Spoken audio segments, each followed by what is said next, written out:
Well, the House Energy and Commerce Committee considers a controversial bill on rural drinking water that's pitting farmers against rural communities. Sarah Mock has more from the nation's capital.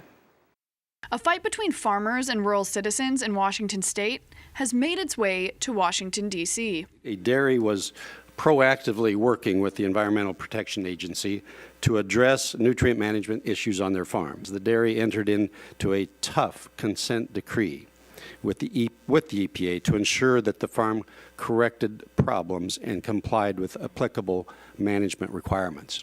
A third party obtained documents between the EPA and the dairy.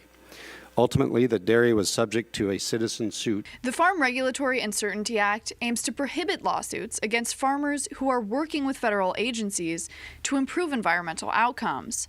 Citizen lawsuits were intended to put citizens in place of the regulators if the regulators fail to do their jobs. These lawsuits were not intended to double down on penalties and costs or place farms in double jeopardy if they're already trying to do the right thing and work with the regulators. But detractors say this bill only empowers polluters. The operations were applying millions of gallons of manure to land that didn't need fertilizing.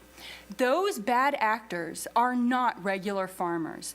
Those operations use their fields as a means of disposal without regard for what their crops needed. Farmers say their drinking water has been contaminated with E. coli, nitrates, salmonella, and other pathogens.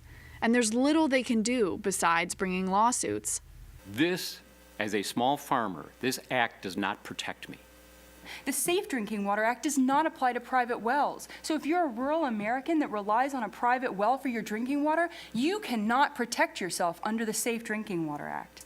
If this bill were passed, it would leave these communities completely reliant on the government to save them. Lawmakers are currently moving forward with this bill, which has 30 co-sponsors from both sides of the aisle. I'm Sarah Mock in Washington for RFD-TV News. Thank you, Sarah. Culpepper says that to her knowledge, the suit involving the dairy farmer in Yakima, Washington is the first successful case brought against a farmer under the Resources Conservation and Recovery since its passage in 1976.